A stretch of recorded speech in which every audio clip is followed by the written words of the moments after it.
Ashama harka fuunee akkam jirtu kabajamtootaa fi jaallatamtoota hordoftoota keenya YouTube Oromiyaa News irraa odeeffannoo ispoortii yeroo kanaaf qabadhee isin biraan ga'a. Oduuwwan ispoortii haaraa isin biraan gahuudhaaf qabadhee dhufeetii kan jiru isinirraa kan eegamu hanga xumuraatti nafaana bahuudhaan hordofuudhaan gama biraan chaanaalii kanaaf yoo taatan subscribe gochuudhaan maatii ta'a jecha. Odeeffannoowwan har'aaf qabadhee keessatti Arsenal Vinicius Junior mallatteessifachuudhaaf sochii haaraa eegaleetii kan jiru. Akkasumas Real Madrid Yan Diamond fudhachuudhaaf paawundii miliyoona 220 yeroo lammaffaadhaaf dhiyeessuuf qophaa'ee akka jiru gabaafamaa jira. Gama biraatiin Manchester City Abdulqaadir Kushanoviif kontiraatii hanga bara 2031tti dheeressee jira. Liverpool Bradley Barcola mallatteessifachuuf hordoffii cimaa eegale kanneen jedhame wal qabsiifne bal'inaan kan kaasu ta'a. Kana malees odeeffannoowwan hedduutu harkatti argama. Hanga xumura qophii kanaatti nafaana boodhaan yoo hordoftan odeeffannoowwan baay'eedha kan isin agartan. Kanaaf odeeffannoo kan koo jalqabaatti isin dabarsa. Pirezidaantiin Ameerikaa Doonaald Tiraamp taphataa sarara fuulduraa Speen Ferran Torres taphataa cimaa jechuun dinqisiifateetii jira. Ferran Torres tapha xumura waancaa addunyaa irratti galchii injifannoo Speeniif lakkoofsisee yeroo injifannoo isaanii kabaju koofiyyaa fakkii koofiyyaa Doonaald Tiraamp fakkaata uffateetii kan ture. Koofiyyaan sunis Make Spain Great Again jechuun barreeffama Ingiliffaan barreeffamedha kan inni qabu. Doonaald Tiraamp waa'ee dhimma kanaa yeroo gaafataman koofiyyaa Make America Great Again irraa kan fakkaatu argeera jechuudhaan dubbateera. Inni taphataa guddaadha jechuudhaan Doonaald Tiraamp fannaa isaaf qabu dubbatee jira. Kana malees ergaa gaarii dabarsuuf yaadee akkas godhe jedhee amane jechuudhaan Doonaald Tiraamp dubbateera. Ergaan dabarse gaariidha. Gochi Ferran Torres kun booda Speen keessatti marii guddaa uumeeti kan jiru. Namoonni siyaasaa fi hawaasni gariin isaanii isa kan deeggaran yoo ta'u kaan immoo gocha isaa qeeqaniiti kan isaan jiran. Gama biraatiin leenjisaan Enzo Maresca faana Pep Guardiola bu'ee Manchester City leenjisuun kabaja guddaa akka ta'e dubbateeti kan jiru. Maresca ibsaa gaazexeessitootaaf kenne keessatti Guardiola waggoota 25 darban keessatti leenjistoota addunyaa keessaa isa hunda caaluu ta'ee amanuu isaa ibseera. Bakka isaanii bu'uun qormaata guddaa ta'us carraa addaa fi waan isa gammachiisu ta'uu dubbateera. Pep Guardiola waggoota 10 Etihad keessatti dabarseen waancaa 20 mo'achuun seenaa Manchester City keessatti leenjisaa milkaa'aadha. Leenjisaan haaraan Marescaanis milkaa'ina kana itti fufsiisuuf sirna hojii fi tasgabbiidhaan kilabicha gargaarsa guddaa akka isaaf ta'u amantaa qabu ibseeti kan jiru. Keessumaa waggoota 17 darban keessatti Manchester City leenjistoota 3 qofa jijjiiruun akka kubbaa miilaa addunyaa ammayyaa keessatti ciminaa fi tasgabbii bulchiinsi kilabichaa qabu agarsiisu. Akkasumas Marescaan dinqisiifateeti kan jiru. Marescaan kana kaasuudhaan sirni hojii tasgabbaan kun hojii milkaa'aa hojjechuuf bu'uura cimaa akka ta'u dubbateera. Enzo Maresca waa'ee himannaa dhimma Manchester irratti gaafatame ani waggaa 3 duras hin turre oduu wal fakkaataa ture jechuudhaan dubbateera. Garuu hanga ammaatti wanti ta'ee hin jiru. Dhimmichi ammallee itti fufee jira jechuun dabaleeti kan jiru. Himannaan kun tasumaan hin dhiphisu kan jecha jedhe Marescaan akkaataa kilabichi itti hojjetuu fi gurmaa'inni qabuu fi qulqullina hangamii akka qabu kan agarsiisudha jechuudhaan dubbateera. Gama biraatiin leenjisaan Tottenham Roberto Di Zerbiin taphattoota kilabichaa keessatti gammadaa hin jirre tursiisuu akka hin barbaanne dubbateera. Bara dorgommii darbee Tottenham leenjisaa jalqabe Di Zerbiin taphattoota kilabichaaf guutumatti of kennan taphachuuf qophaa'an qofa wajjin hojjechuu akka barbaadu ibseera. Leenjisaan Xaaliyaanii kun yaada isaa kan kenne taphataa sarara gidduu Lukaas Braavil Tottenham gadhiisuu akka barbaadu gabaasa erga baheetii gaafii yeroo isaatiif dhiyaatetti hojii koo Tottenham keessatti yommuu jalqabu waan hunduma ifa godheeti kan an ture. Taphataan Tottenham keessatti gammadaa hin jirre fi turuu hin barbaanne filannoo tokko qofa qaba. Innis kilabicha dhiisee deemudha jechuudhaan dubbateeti kan jiru. Itti dabaluudhaanis ani taphattoota Tottenham keessatti taphachuu isaan boonse akkasuma kaka'umsa guutuu qaban kilabichaaf falmaa qofa barbaadan jedheeti kan jiru. Leenjisaan kun Lukaas Braavil yoo Tottenham keessatti hafuu barbaade gammachuu akka qabutu hawwuu isaa ibseera. Yoo akkas hin taane garuu murtoon qaamolee hundaaf gaarii ta'e akka kennamu ibseeti kan jiru. Akka gabaasa BBC Sportitti Tottenham gaafii Euro miliyoona 38 kan Nottingham Forest taphataa waggaa 20 kanaaf dhiyeesse fudhachuu dideetii kan jiru. Di Zerbiin dabalataan Tottenham taphattoota kutaa sarara fuulduraa cimsan gara kilabichaatti fiduuf hojii cimaa akka irratti xiyyeeffatan ibseera. Tottenham boru tapha michoomaa lammaffaa isaa kilaba Auckland yookiin kilaba New Zealand tokko waliin kan taphatu ta'a.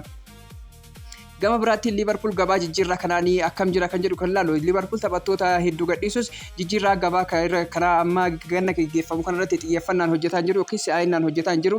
Kanaaf Liverpool eenyuun farra xiyyeeffate kan jedhu kan ilaalu yoo ta'e Liverpool erga Yan Diamond mallatteessifachuuf milkaa'uu dhabeetii itti ulfaatee booda taphataa sarara fuulduraa Bradley Barcola irratti hordofuu kan inni argamu. Haa ta'u malee PSG'n taphataa kana gurguruuf fedhe akka hin qabne gabaafameera. Akkasumas gatiin isaa paawundii miliyoona 100 ol ta'u marii gatii irratti akka ulfaatu taasiseeti kan jiru. Gama biraatiin taphataa Monaco Akluchu akkasumas gatii xiqqaan argachuu danda'a jedhee yaadaatti kan ture Liverpool. Taphataan kunis PSG dhaan barbaadamaatti jira. Kanaaf gatiin isaas ol ka'uu danda'a jedhameera. Yoo Mariin Barkolaa yeroo dheeraaf harkifate Liverpool hojii jijjiirraa irratti lafarraa harkifannaan isaa akka isa hin mudanneef saffisaan murtoo fudhachuu akka barbaadu gabaasni bahaa jiran addeessa. Kana malees yoo Federico Chiesaan kilabichi gadhiise Liverpool sarara fuulduraa irratti taphataa haara dabalataan mallatteessifachuuf akka socho'u odeeffannoowwan bahaa jiran addeessu. Kanaanis taphattoota akka Vinicius Junior dabalatee taphattoota haaraa wajjin maqaan isaa ka'aati kan jiru. Akkasumas sarara gidduu irratti Alex Scott faana maqaan isaa ka'aa jira. Liverpool keessatti immoo taphattoota akka McAllister Real Madrid wajjin maqaan isaanii ka'aati kan jiru. Akkasumas Ibrahima Konateenis kilabicha gadhiisee jira. Kanaafuu Liverpool akkas leenjisaa isaanii Andrea Areola jalatti uf cimsuudhaaf ammas harkifannaa akka jiran odeeffannoowwan bahaa jiran kan addeessudha. Akkasumas Liverpool hanqinoota sarara bitaa irratti bakka Andy Robertson gadhiise akkasumas sarara mirgaa irratti taphataa dhaabbataan bakka Arnold bu'ee hin argamne. Kanaaf Liverpool jijjiirraa goitii hafee kana keessatti ciminaan hojjechuutu irraa eegama jechuudha. Miidiyaaleen garaagaraa baasaati kan isaan jiran. Gama biraatiin Arsenal Vinicius Junior mallatteessifachuudhaaf sochii eegaleeti kan jiru. Kilabni kaaba London Arsenal taphataa sarara fuulduraa Real Madrid Vinicius Junior mallatteessifachuudhaaf sochii eegaluu isaa gaazexeessaan amanamaan England David Ornstein gabaaseera. Jijjiirraa kana irratti namoonni Arsenal guutumaan guututti walii galaniiti kan isaan jiran. Real Madrid egeree taphataa kanaa ilaalchisuun hanga ammaatti ejjennoo ifa ta'e hin qabu jedhamee jira. Gama biraatiin akka gabaasa Sky Itaaliyaatti Inter Milan taphataa sarara ittisaa Tottenham Cristiano Romero mallatteessifachuudhaaf fedhii guddaa qaba. Kilabichi yeroo gabaa jijjiirraa kanaatiin taphataa sarara kana Cristiano Romero fi akkasumas kan Manchester City John Stones kan himamtoota isaanii ijoo godhateeti kan jiru. Haa ta'u malee gatii jijjiirraa Romero baay'ee olaanaa ta'uu waan danda'uuf waliigalteen sun gama mallaqaatiin Inter Milaniif ulfaataa ta'uu akka malutu tilmaamama. Tottenham yoo dhiyeessiin mallaqaa guddaa isaaf dhiyaate Romero gadhiisuuf fedhii qabaachuu danda'a jedhamee kan eegamu ta'us taphataan kun kilaba London kana waliin hanga 2029tti waliigaltee yeroo dheeraa qabuuf marii jijjiirraa isaa salphaa akka hin taane himamee jira. Gama biraatiin Manchester City taphataa sarara ittisaa isaa Abdulqaadir Koshaanov waggoota dabalataaf dheeressuuf ifatti beeksiseeti kan jiru. Taphataa waggaa 22 kun waliigaltee isaa Manchester City waliin hanga 2031tti isa tursiisu mallatteessee jira. Koshaanov yeroo gabaabaa keessatti ittistoota amanamoo Manchester City keessaa tokko ta'uu fi agarsiiseeti kan jiru. Cimina ittisaa fi saffisaa fi dandeettiin isaa sirraa kan ka'e leenjistoota biratti amanamummaa argateeti kan jiru. Mallattoo karaa haaraa kana booda Koshaanov amma qormaata haaraa na eeggata jechuudhaan dubbateeti kan jiru. Leenjisaa keenya Enzo Marescaaf of agarsiisuu qaba. Kana milkeessuuf kutannoo guutuun hojjechuuf qophiidha jechuudhaan dubbateera. Manchester City waliigaltee kana dheeressuun taphataan kun karoora yeroo dheeraa kilabichaa keessaa isa guddaa akka ta'e kan qabu agarsiisachuudhaan miidiyaaleen garaagaraa gabaasaatti kan isaan jiran. Odeeffannoo biraatiin gatiin lammaffaa Real Madrid Yaan Diyamondeef fudhachuudhaaf dhiyeessuuf qophaa'ee yuuroo miliyoona 120tti akka dhiyaatu gabaafamaati kan jiru. Gatiin kanaan RB Leipzig fudhata jedhameeti eegamaa jira. Yaan Diyamondeen karaa isaa Real Madridiif baneeti kan jiru. Dhimma kontiraataa irratti haasofnis akka taasifame gabaafamaa jira.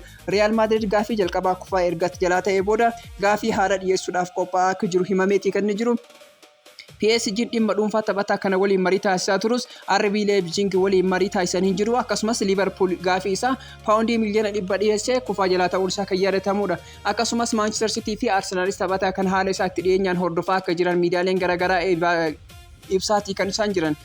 Odeeffannoo biraatiin Arsenal kaayyoon isaanii jalqabaa Bruno Gomares fudhachuudha akka ta'e odeeffannoowwan bahaa jiran ni addeessu. Jijjiirraan kun yoo hin milkoofne taphataa sarara gidduu Bournemouth Alex Scott akka filannoo lammaffaatti qabatanii jiru jechuudhaan Telegraaf gabaaseeti kan jiru.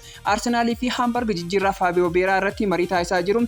Taphataan kun bara dorgommii darbee ergisaan Arsenal ala kan ture yoo ta'u amma jijjiirraa dhaabbiitiin kilabicha akka gadhiisuu barbaadu miidiyaaleen garaagaraa gabaasaatii jiru.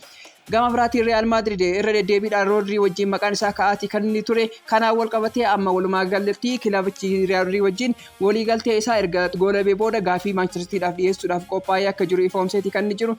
Rodri wajjin kontiraata dhuunfaa irratti Real Madrid waliigaleeti kan inni jiru.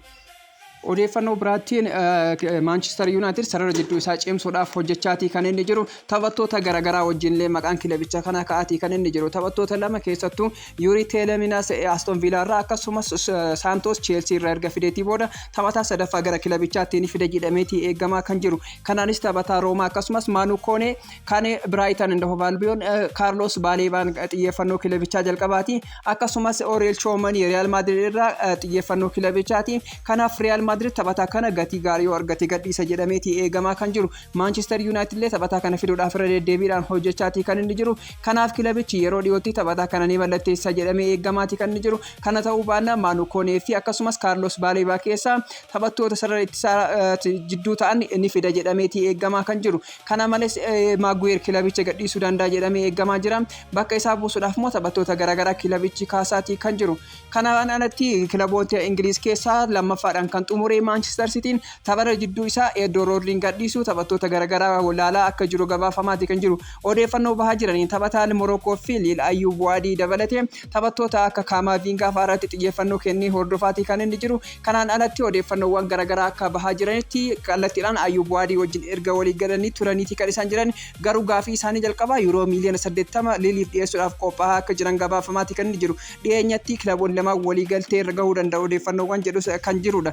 Gama biraatiin Chelsea taphataa Arsenal yeroo dheeraaf barbaadamaa kan ture Bruno Guimaraes fudhachuudhaaf yaalaa akka jiru gabaafamaati kan inni jiru. Arsenal kanaan dura Morgan Rogers yeroo dheeraadhaaf hordofaa erga ture booda Chelsea guyyoota muraasa keessatti jalaa fudhachuun kan yaadatamudha. Ammallee haaluma kanaan taphataa Arsenal yeroo dheeraaf hordofamaa ture Bruno Guimaraes Chelsea fudhachuudhaaf akkasumas hordofaa akka jiru miidiyaaleen garaagaraa gabaasaatii kan isaan jiran. Chelsea jijjiirraa gannaa kanarratti xiyyeeffannoo guddaatti kenneetii kan hojjechaa jiru. Mark Lacroix sarara ittisaa irratti xiyyeeffannoo itti kennee fudhachuun isaa kan yaadatamudha. Morgan Rogers akkasumas gara kilabichaatti fideetii kan jiru. Faana akkanaatiin Alejandro Garnacho dabarsee Aston Villaadhaaf kennee jira.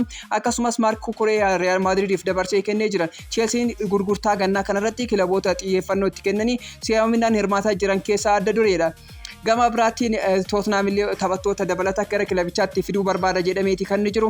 Akkasumas Liverpool cimsuudhaaf hojjetaati kan jiru. Premier League Ingiliiz jalqabuudhaaf guyyoota yookiin torbeedhaan 3 kaafu. Kanaaf kilaboonni of cimsuudhaaf yaadaati kan isaan jiran. Akkasumas tapha garaagaraa ni taphatu. Taphoota michoomaa har'a taasifaman keessaa Liverpool fi Sunderland halkan keessa sa'aatii 6 irratti taphatan kan eegamudha. Kilaboonni yeroo gannaa kanarratti taphoota michoomaa taphattoota haara kilabicha dhufanii fi akkasumas ol guddattoota walitti qabuudhaan ga'umsa isaanii kan madaalanii fi akkasumas taphattoonni haarofni kilabichatti akka madaqan kan taasisanidha. Taphoonni michoomaa garaagaraa haaluma kanaan geggeeffamaati kan isaan jiran. Manchester United guyyaa kaleessaa Rosenborg 5-0 injifachuun isaa kan yaadatamudha. Har'a Liverpoolis har'a itti fufuudhaan kilaba Ingiliiz biraa kan ta'e akkasumas Sunderland wajjin kan taphatu ta'a. Itti aansuudhaan Leeds wajjin kan taphatu ta'a. Liverpool odeeffannoo ammaaf qabadhee ture kana fakkaata ture. Odeeffannoo kana qopheessuudhaan kan isin biraan ga'e Anumar Qaasim ture. Odeeffannoo biraatiin hanga walitti deebinutti turtii gaarii.